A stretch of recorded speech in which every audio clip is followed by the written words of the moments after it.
안녕하세요. 여러분, 오늘 밤 우리는 인생의 마지막 신호에 대해 이야기하려고 합니다.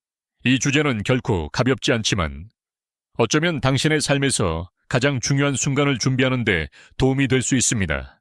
아마도 당신은 살아남지 못할 수도 있다. 이 말이 다소 충격적으로 들릴 수 있지만 사실 우리 모두 언젠가는 이별을 맞이하게 됩니다. 하지만 그 마지막 순간을 어떻게 맞이하느냐는 오늘 이 영상을 보는 여러분의 선택에 달려 있습니다. 그럼 편안하게 앉기 전에 잠시 시간을 내어 영상을 좋아요하고 구독해주세요. 단, 제가 하는 일을 진짜 좋아하신다면요. 그리고 댓글로 여러분이 계신 곳과 지금 몇 시인지도 알려주세요. 우리는 모두 다른 시간, 다른 공간에서 이 이야기를 듣고 있지만 오늘 밤만큼은 같은 마음으로 연결되어 있습니다. 이제 불을 끄고 부드러운 소리를 위해 선풍기를 켜도 좋습니다.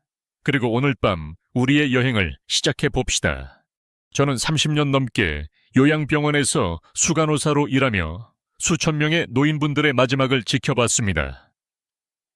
그 시간 동안 가족들이 남긴 후회와 눈물, 그리고 때로는 미처 알아채지 못한 신호들에 대한 이야기를 수도 없이 들었습니다. 어머니가 밥을 잘 안 드시고, 아버지가 대화를 피하고, 할머니가 예전 이야기만 반복하는 모습, 이 모든 것이 단순한 노화라고 생각하기 쉽지만 사실은 마지막을 알리는 신호일 수 있습니다. 저 역시 처음에는 이런 변화를 대수롭지 않게 넘겼던 적이 있습니다. 하지만 시간이 지나면서 깨달았습니다.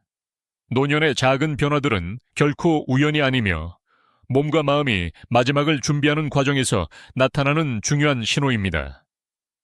실제로 대부분의 노인분들은 세상을 떠나기 6개월에서 1년 전부터 분명한 변화를 보입니다. 문제는 가족들이 이 신호를 알아채지 못한다는 데 있습니다. 이야기를 시작하기 전에 한 가지 이상한 사실을 말씀드릴게요.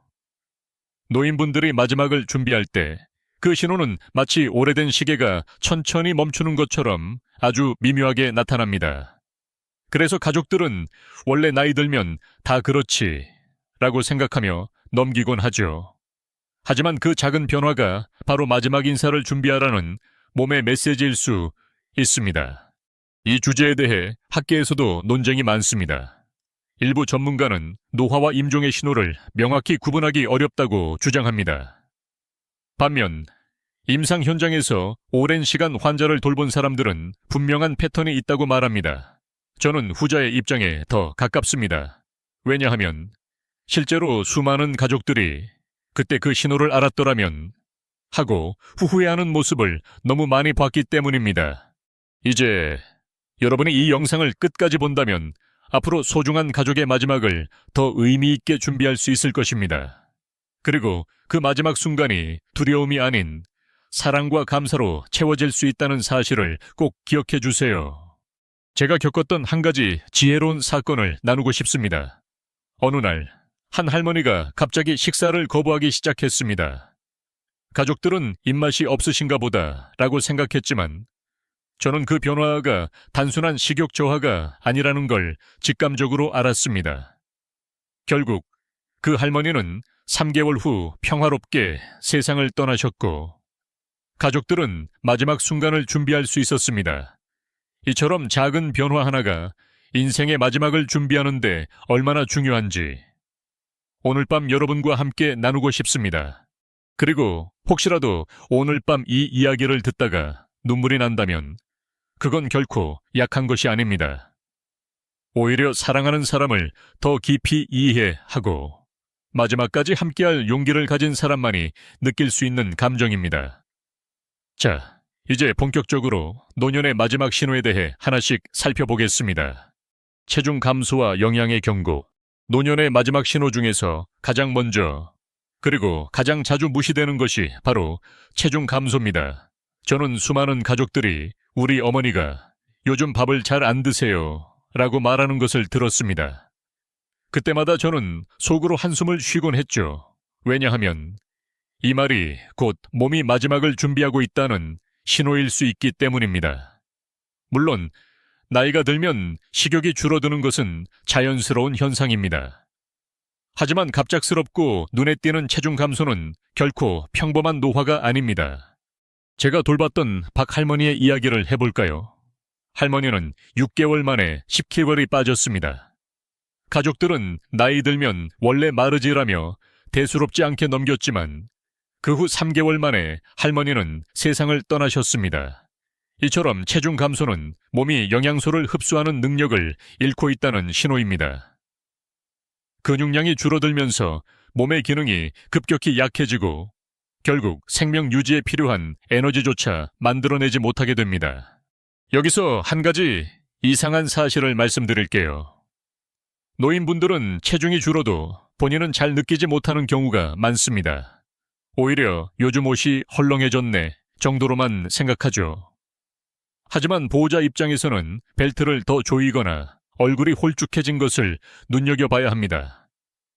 실제로 제가 30년간 지켜본 어르신들 중 80% 이상이 돌아가시기 약 1년 전부터 서서히 체중이 줄기 시작했습니다. 처음에는 2-3kg 정도라 눈에 잘 띄지 않지만 시간이 지날수록 그 속도가 빨라집니다. 이쯤에서 학계의 논쟁을 하나 소개할게요. 일부 영양학자들은 노인의 체중 감소는 단순한 노화의 일부일 뿐 반드시 임종과 연결 짓는 것은 과도하다고 주장합니다. 반면 임상 현장에서는 급격한 체중 감소는 거의 예외 없이 심각한 건강 문제의 신호라고 봅니다. 저는 후자의 입장에 더 무게를 둡니다. 왜냐하면 실제로 체중 감소가 시작된 후 1년 이내에 큰 변화가 찾아오는 경우를 너무 많이 봤기 때문입니다.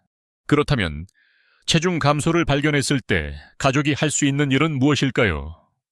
많은 분들이 무조건 많이 먹이자고 생각하지만 이것은 오히려 스트레스만 줄 뿐입니다. 노인분들은 소화 기능도 약해져 있기 때문에 부드럽고 소화가 잘 되는 음식을 조금씩 자주 드시는 것이 좋습니다. 국물이 있는 음식이나 죽, 그리고 수분이 풍부한 과일이 도움이 됩니다. 특히 수분 섭취는 생명줄과도 같습니다.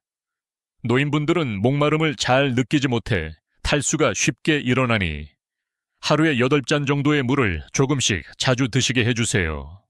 여기서 잠깐 제가 겪었던 한 가지 지혜로운 사건을 나눌게요. 어느 날 한 할아버지가 갑자기 밥을 거부하기 시작했습니다. 가족들은 입맛이 없으신가 보다 라고 생각했지만 저는 그 변화가 단순한 식욕 저하가 아니라는 걸 직감적으로 알았습니다. 결국 그 할아버지는 3개월 후 평화롭게 세상을 떠나셨고 가족들은 마지막 순간을 준비할 수 있었습니다. 이처럼 작은 변화 하나가 인생의 마지막을 준비하는데 얼마나 중요한지 오늘 밤 여러분과 함께 나누고 싶습니다. 그리고 혹시라도 오늘 밤 이 이야기를 듣다가 눈물이 난다면 그건 결코 약한 것이 아닙니다. 오히려 사랑하는 사람을 더 깊이 이해하고 마지막까지 함께할 용기를 가진 사람만이 느낄 수 있는 감정입니다. 자, 이제 본격적으로 노년의 마지막 신호에 대해 하나씩 살펴보겠습니다. 마지막으로 체중 감소는 다른 모든 신호의 시작점입니다. 이 첫 번째 신호를 알아채는 순간 여러분은 이미 소중한 시간을 위한 준비를 시작한 것입니다. 그리고 이 준비는 단순히 음식을 챙기는 것에서 그치지 않습니다. 어르신의 마음을 이해하고 남은 시간을 더 의미 있게 보내는 것, 그것이 진정한 돌봄의 시작입니다. 농담 하나 할까요? 노인분들이 밥을 안 드신다고 걱정하는 가족들에게 제가 항상 하는 말이 있습니다. 밥 안 먹는다고 너무 걱정하지 마세요. 저도 다이어트 할 때 밥 안 먹고 버텼거든요. 근데 저는 아직 살아있잖아요. 물론 이 농담은 상황에 따라 조심스럽게 해야겠지만 때로는 무거운 분위기를 조금은 가볍게 만들어줄 수 있습니다. 이상하게 들릴 수도 있지만 체중 감소는 어쩌면 우리에게 남은 시간을 더 소중하게 쓰라는 신호일지도 모릅니다. 그러니 오늘 밤 어머니나 아버지의 옷이 헐렁해졌다면 그냥 지나치지 마세요. 그 작은 변화가 여러분의 사랑을 더 깊이 전할 수 있는 기회가 될 수 있습니다. 극심한 탈진과 쇠약의 그림자. 체중 감소가 시작된 후 두 번째로 자주 나타나는 신호는 바로 극심한 탈진과 쇠약입니다. 이 피로는 단순히 오늘 좀 피곤하네 하는 정도가 아닙니다. 아무리 쉬어도 회복되지 않는 몸 깊숙이 스며든 피로감이죠. 저는 이 신호를 볼 때마다 마치 오래된 배터리가 마지막 남은 전기를 아껴 쓰는 것처럼 느껴집니다. 몸이 에너지를 보존하기 위해 꼭 필요한 기능만 남기고 나머지는 하나씩 꺼버리는 것이죠. 제가 10년 전 만났던 한 할아버지의 이야기를 들려드릴게요. 평생 농사를 지으셨던 분이었습니다. 매일 새벽 5시에 일어나 밭에 나가던 분이 어느 날부터 아침에 일어나기 힘들어 하셨습니다. 가족들은 나이 들어서 그렇지 라고 생각했지만 점점 심해져 침대에서 화장실 가는 것조차 힘들어졌고 결국 그 변화가 시작된 지 7개월 만에 할아버지는 세상을 떠나셨습니다. 이처럼 극심한 피로감은 몸의 대사가 저하되면서 에너지를 만들어내는 능력이 급격히 떨어지고 있다는 신호입니다. 여기서 한 가지 이상한 사실을 말씀드릴게요. 노인분들은 자신이 피곤하다는 사실을 잘 표현하지 않습니다. 오히려 괜찮다, 좀 누워있으면 나아진다 라고 말하죠. 하지만 가족들은 평소와 달리 계단을 오르기 힘들어하거나 조금만 걸어도 숨이 차거나 평소 하던 일상 활동도 하기 힘들어하는 모습을 눈여겨봐야 합니다. 이런 약함이 나타나면 사회적 활동도 자연스럽게 줄어듭니다. 친구 만남도, 가족 모임도 너무 힘들어져 점점 고립되고 감정적으로도 무기력해지는 악순환이 생깁니다. 이 주제에 대해 학계에서는 논쟁이 있습니다. 일부 의사들은 노인의 피로는 만성질환이나 우울증 등 다양한 원인에서 비롯될 수 있으니 반드시 임종의 신호로만 해석해서는 안 된다고 말합니다. 반면 호스피스 현장에서는 회복되지 않는 극심한 탈진은 임종이 가까워졌다는 신호일 가능성이 높다고 강조합니다. 저는 두 입장 모두 일리가 있다고 생각합니다. 하지만 가족이 평소와 다른 피로와 쇠약을 느낀다면 반드시 한 번쯤은 깊이 생각해 볼 필요가 있습니다. 이런 상황에서 가족이 할 수 있는 가장 중요한 일은 강요하지 않는 것입니다. 움직여야 건강해진다 하며 무리하게 활동을 시키면 오히려 스트레스만 줍니다. 대신 충분한 휴식을 허용해 주시고 작은 활동이라도 했을 때 칭찬해 주세요. 무엇보다 함께 있는 시간의 질을 높이는 것이 중요합니다. 대화를 많이 하지 않아도 됩니다. 그냥 옆에 앉아서 손을 잡아주거나 좋아하는 TV 프로그램을 같이 보는 것만으로도 큰 위로가 됩니다. 제가 기억하는 한 가지 지혜로운 사건이 있습니다. 최할머니라는 분이 계셨는데 거의 말씀을 안 하시고 하루 종일 창만 보고 계셨습니다. 따님이 매일 와서 그냥 옆에 앉아 손만 잡고 있었습니다. 나중에 할머니가 저한테 말씀하셨어요. 딸이 손잡아줄 때가 하루 중 제일 행복해. 이처럼 작은 접촉, 그냥 함께 있어주는 것이 어르신들에게는 큰 힘이 됩니다. 곁에 있어주는 것이 가장 귀한 선물이라는 사실을 잊지 마세요. 농담 하나 해볼까요? 노인분들이 너무 피곤해 보이실 때 이제 운동 좀 하셔야죠 라고 말하는 가족분들께 제가 항상 하는 말이 있습니다. 저도 운동 싫어해서 침대에만 누워있고 싶은데 그게 건강에 그렇게 좋은 거였으면 벌써 세계 1위 장수국가 됐을 거예요. 물론 이 농담도 상황에 따라 조심스럽게 해야겠지만 때로는 무거운 분위기를 조금은 가볍게 만들어줄 수 있습니다. 이쯤에서 한 가지 부수적인 정보를 드릴게요. 노인분들이 극심한 피로를 느끼면 식사량도 자연스럽게 줄어듭니다. 몸이 에너지를 아끼기 위해 소화 기능도 최소한으로 줄이기 때문이죠. 그래서 체중 감소와 탈진은 서로 밀접하게 연결되어 있습니다. 이 두 가지 신호가 동시에 나타난다면 반드시 주의를 기울여야 합니다. 마지막으로 이 시기에는 가족의 역할이 무엇보다 중요합니다. 억지로 대화를 시키거나 무리하게 활동을 권유하는 대신 그저 곁에 있어 주는 것. 그것이 어르신들에게는 가장 큰 위로이자 마지막 순간을 의미 있게 만드는 방법입니다. 오늘 밤 혹시 부모님이나 할머니, 할아버지가 평소보다 더 피곤해 보인다면 그냥 옆에 앉아 손을 잡아주세요. 그 작은 행동이 어쩌면 인생에서 가장 큰 사랑의 표현이 될 수 있습니다. 인지 저하와 내면으로의 후퇴, 체중 감소와 극심한 탈진이 서서히 진행될 때, 세 번째로 나타나는 변화는 바로 인지기능 저하와 내면으로의 후퇴입니다. 이 신호는 단순한 건망증이나 노화와는 전혀 다릅니다. 저는 30년 동안 수많은 어르신들을 지켜보며 이 변화가 얼마나 조용히 그러나 분명하게 다가오는지 수없이 목격했습니다. 예전에는 활발하게 대화를 나누던 분이 갑자기 말수가 줄고 가족 모임에서도 구석에 앉아 조용히 있는 모습을 보게 됩니다. 때로는 같은 질문을 반복하거나 가족의 이름을 헷갈려 하기도 하죠. 정할머니의 이야기를 해볼까요? 40년간 초등학교 선생님으로 일하셨던 분이었습니다. 머리가 비상하게 좋으셨던 할머니가 어느 날부터 같은 질문을 반복하고 가족들의 이름을 헷갈려 하기 시작했습니다.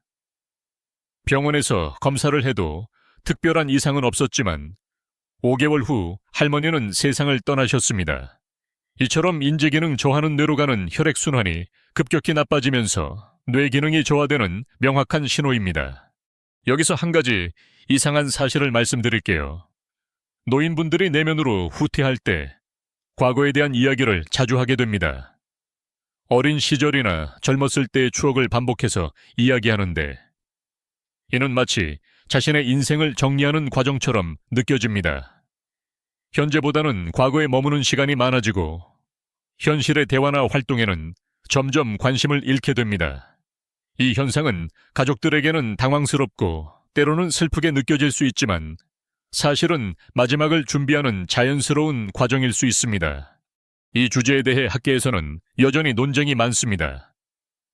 일부 신경과 전문의들은 노인의 인지 저하는 치매나 우울증 등 다양한 원인에서 비롯될 수 있으니 반드시 임종의 신호로만 해석해서는 안 된다고 말합니다.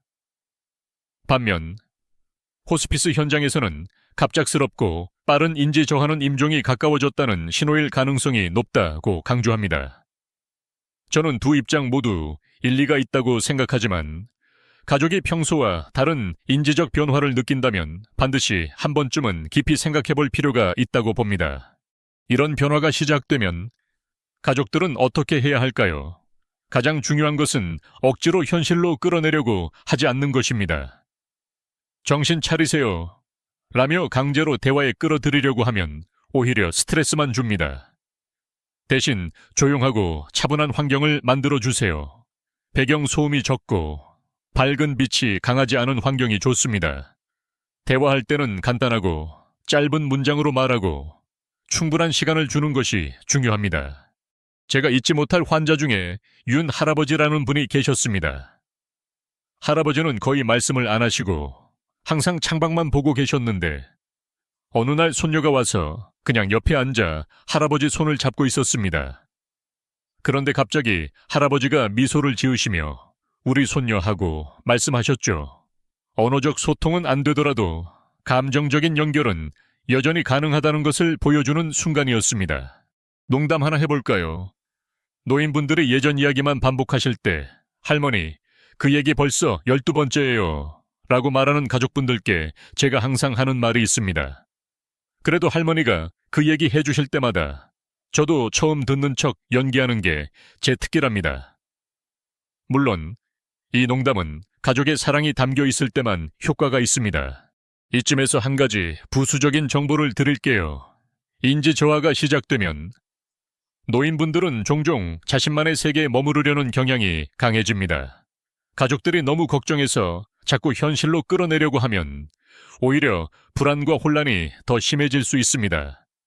이럴 때는 그분의 이야기를 조용히 들어주고 함께 과거의 추억을 나누는 것이 훨씬 더 큰 위로가 됩니다. 마지막으로 이 시기는 가족이 마지막 대화를 나눌 수 있는 소중한 기회일 수 있습니다. 평소에 하지 못했던 감사의 말, 사랑의 표현, 그리고 그분의 인생 이야기를 들어주는 것, 이 모든 것이 마지막 순간을 더 의미 있게 만들어줍니다. 오늘 밤 혹시 부모님이나 할머니, 할아버지가 예전과 달리 조용해지셨다면 그저 곁에 앉아 손을 잡아주세요. 그 작은 행동이 어쩌면 인생에서 가장 큰 사랑의 표현이 될 수 있습니다.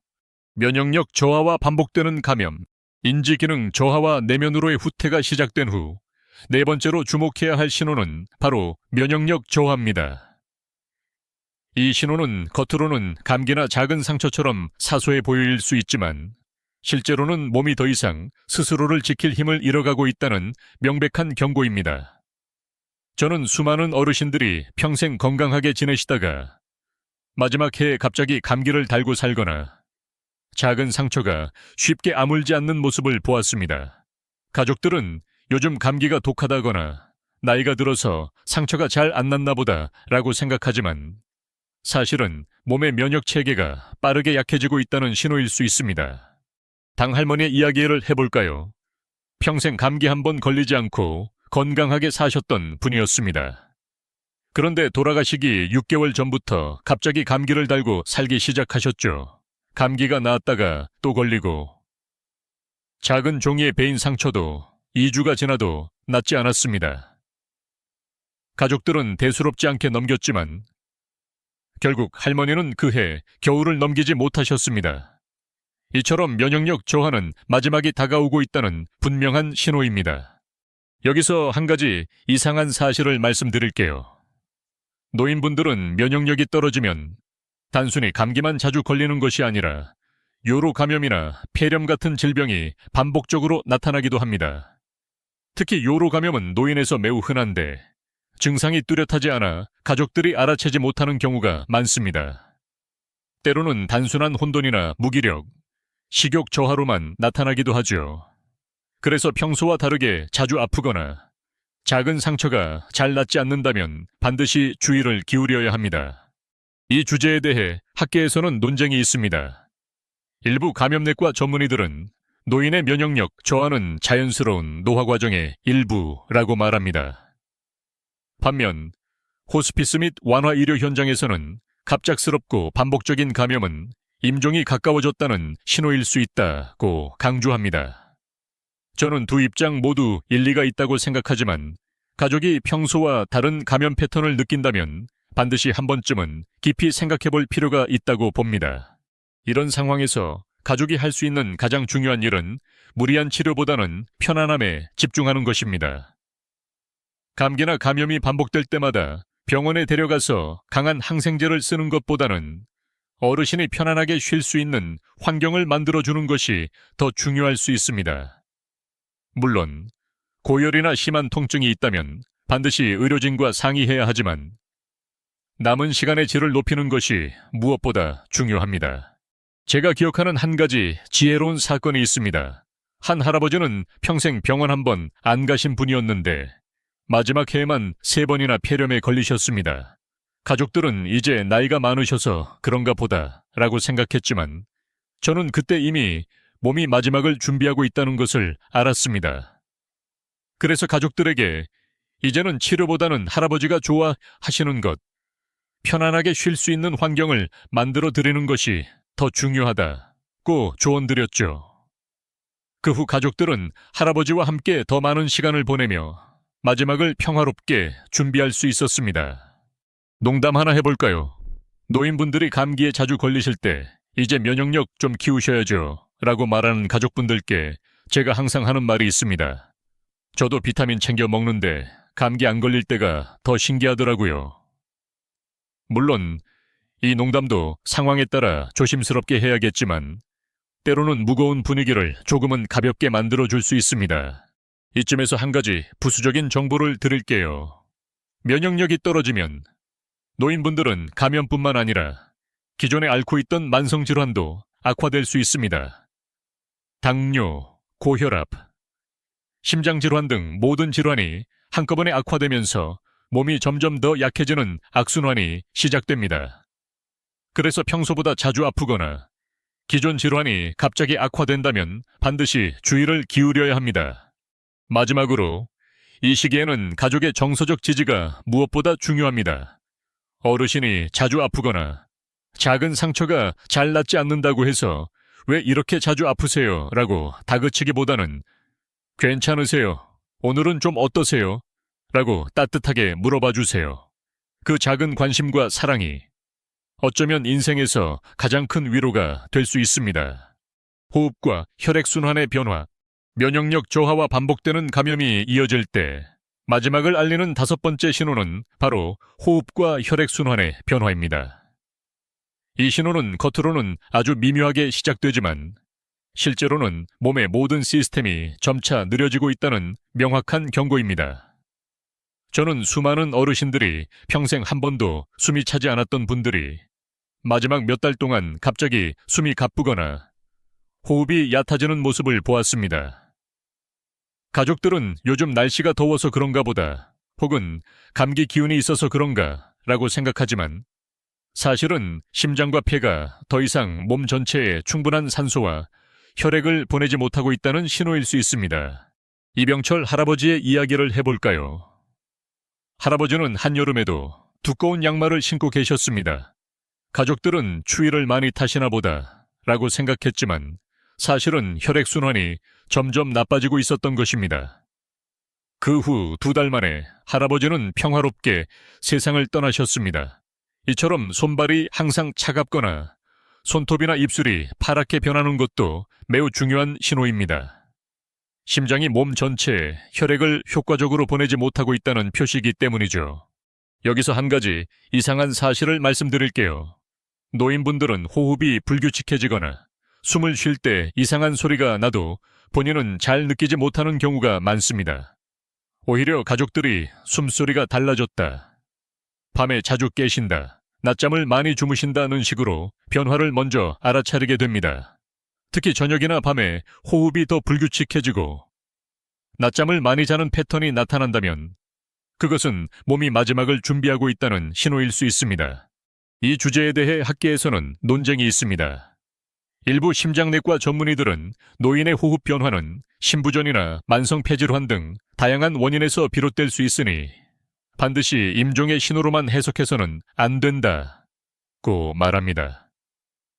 반면 호스피스 및 완화의료 현장에서는 불규칙한 호흡과 혈액순환의 변화는 임종이 가까워졌다는 신호일 가능성이 높다고 강조합니다.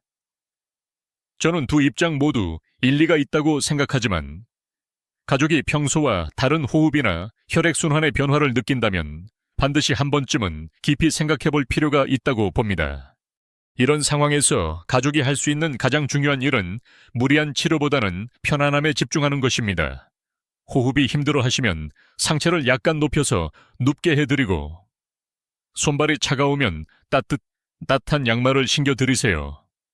하지만 너무 두꺼운 이불은 오히려 답답함을 줄 수 있으니 적당히 가볍고 따뜻한 이불이 좋습니다.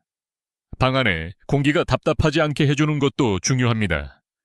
창문을 살짝 열어 환기를 시키거나 공기청정기를 사용하면 좋습니다. 그러나 직접적인 찬바람이 어르신께 닿지 않도록 주의하세요. 선풍기도 직접 몸에 바람이 닿지 않게 방향을 조절해야 합니다. 수분 섭취는 이 시기에 가장 중요한 케어 중 하나입니다. 물을 많이 마시기 힘들어 하시면 얼음 조각이나 젤리 형태로 수분을 섭취할 수 있게 해주세요. 입술이 마르지 않도록 자주 립밤도 발라드리고 구강 건조를 막기 위해 스프레이 형태의 인공타액도 사용할 수 있습니다. 이 시기에는 의료적인 처치보다 상담과 정서적 지지가 더 중요할 수 있습니다. 과도한 치료가 오히려 남은 시간의 질을 떨어뜨릴 수 있다는 점을 꼭 기억하세요. 농담 하나 해볼까요? 노인분들이 숨이 차다고 하실 때 이제 운동 좀 하셔야죠 라고 말하는 가족분들께 제가 항상 하는 말이 있습니다. 저도 계단 오르기 싫어서 엘리베이터만 타는데 숨 안 차는 게 더 신기하더라고요. 물론 이 농담도 상황에 따라 조심스럽게 해야겠지만 때로는 무거운 분위기를 조금은 가볍게 만들어줄 수 있습니다. 이쯤에서 한 가지 부수적인 정보를 드릴게요. 호흡과 혈액순환이 나빠지면 노인분들은 밤에 자주 깨거나 낮잠을 많이 자는 패턴이 나타납니다. 이때 가족들은 왜 이렇게 잠만 주무시지? 라고 걱정하지만 사실은 몸이 에너지를 아끼기 위해 자연스럽게 휴식 모드로 들어간 것일 수 있습니다. 이럴 때는 억지로 깨우거나 활동을 강요하기보다는 편안하게 쉴 수 있도록 도와주는 것이 가장 중요합니다. 마지막으로 이 시기에는 가족의 사랑과 정서적 지지가 무엇보다 중요합니다. 어르신이 숨이 차거나 손발이 차가워진다고 해서 왜 이렇게 힘드세요? 라고 다그치기보다는 괜찮으세요? 오늘은 좀 어떠세요? 라고 따뜻하게 물어봐 주세요. 그 작은 관심과 사랑이 어쩌면 인생에서 가장 큰 위로가 될 수 있습니다. 마지막 순간의 의미와 가족의 역할, 이제까지 5가지 신호를 따라오셨다면 아마도 마음 한구석이 무거워졌을지도 모릅니다.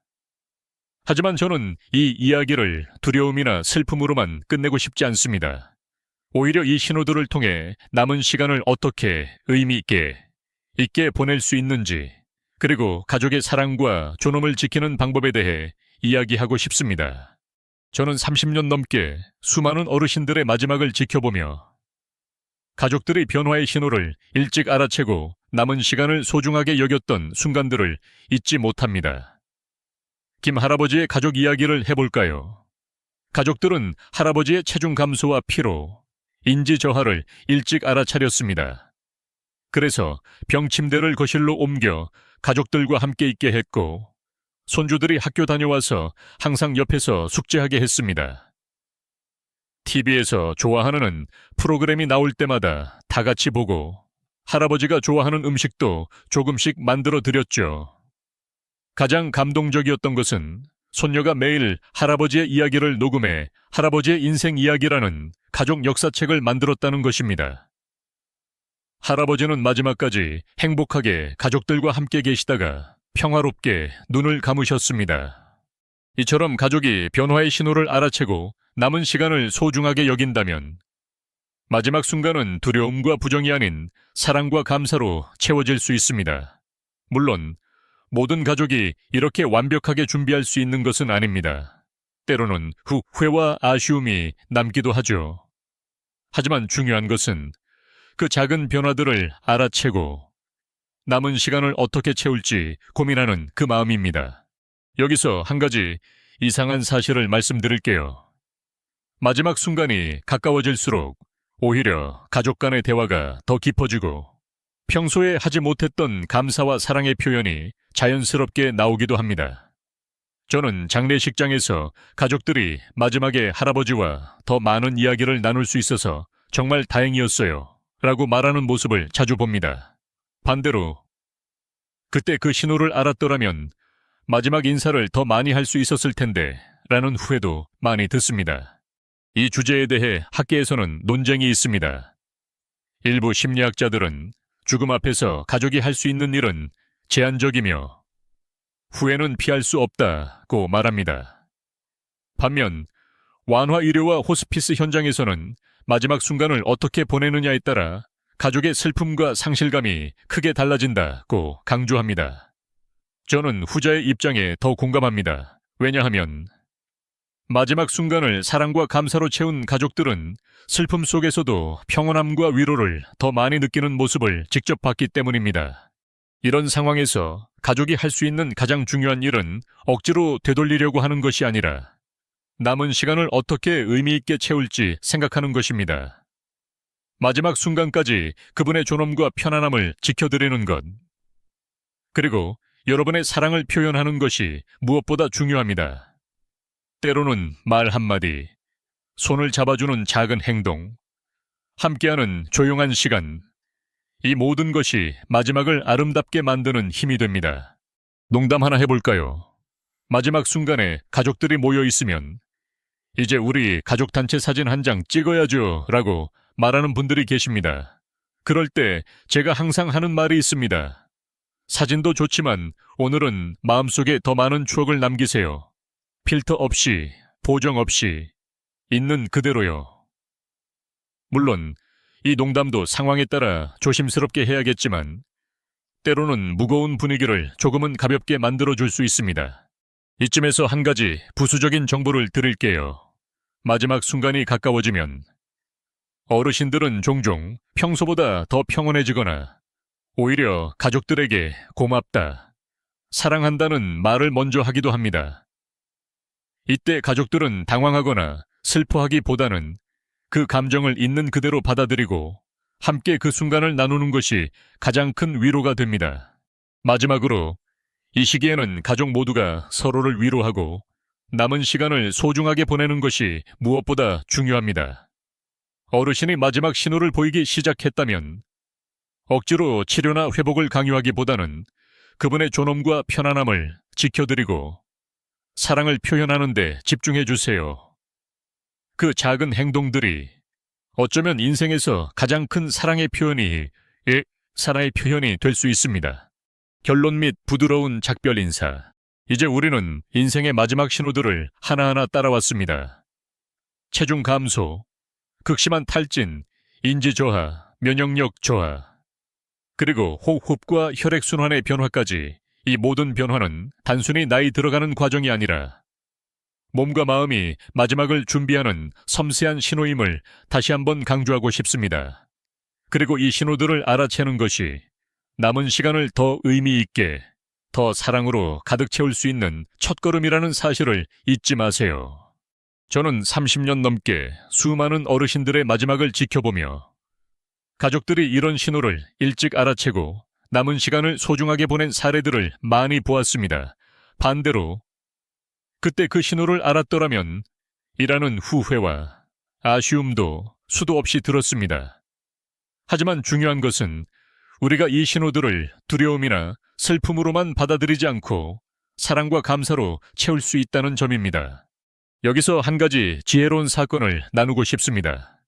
한 할머니의 가족은 마지막 신호를 일찍 알아채고 할머니가 좋아하던 음악을 매일 틀어드렸습니다. 손주들은 할머니 곁에서 그림을 그리고 가족들은 돌아가며 할머니의 손을 잡아주었습니다.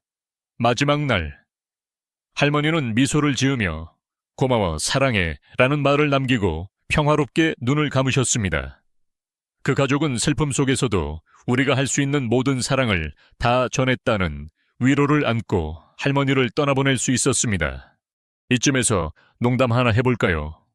마지막 순간에 가족들이 모여 있으면 이제 우리 가족 단체 사진 한 장 찍어야죠 라고 말하는 분들이 계십니다. 그럴 때 제가 항상 하는 말이 있습니다.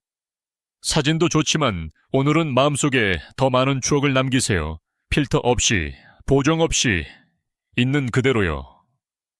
물론 이 농담도 상황에 따라 조심스럽게 해야겠지만 때로는 무거운 분위기를 조금은 가볍게 만들어줄 수 있습니다.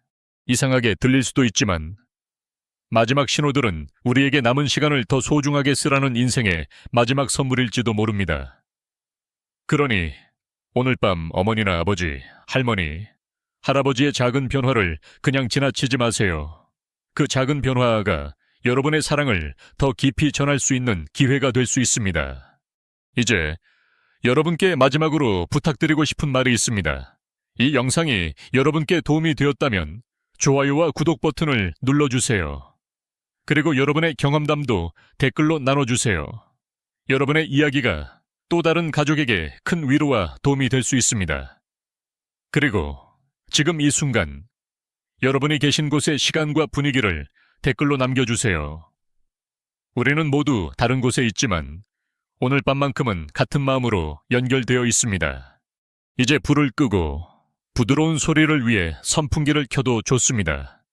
그리고 오늘 밤 여러분의 소중한 가족과 함께 복되고 의미 있는 시간을 보내시길 바랍니다. 사랑하는 사람과의 마지막 순간이 두렵지 않도록 그 시간을 사랑과 감사로 채우시길 진심으로 바랍니다. 오늘 밤 우리는 노년의 마지막 신호에 대해 깊이 있게 이야기했습니다. 체중 감소, 극심한 탈진, 인지 저하, 면역력 저하, 호흡과 혈액순환의 변화. 이 5가지 신호는 단순한 노화가 아니라 몸과 마음이 마지막을 준비하는 섬세한 경고입니다. 저는 30년 넘게 수많은 어르신들의 마지막을 지켜보며 가족들이 이 신호를 일찍 알아채고 남은 시간을 소중하게 보낸 사례들을 많이 보았습니다. 반대로 신호를 놓치고 후회하는 가족들도 많았습니다. 중요한 것은 이런 신호들을 두려움이나 슬픔으로만 받아들이지 않고 사랑과 감사로 채울 수 있다는 점입니다. 가족이 할 수 있는 가장 큰 역할은 억지로 되돌리려 하기보다는 남은 시간을 어떻게 의미 있게 채울지 고민하는 것입니다. 마지막 순간까지 존엄과 편안함을 지켜드리고 사랑을 표현하는 것, 이것이 진정한 돌봄입니다. 오늘 밤 여러분의 가족에게서 작은 변화가 보인다면 그 신호를 소중하게 받아들이고 마지막 시간을 더 의미 있게 준비하시길 바랍니다. 여러분의 사랑이 그분의 마지막 순간을 가장 아름답게 만들어줄 것입니다. 스크립트 종료. 좋은 밤 되세요.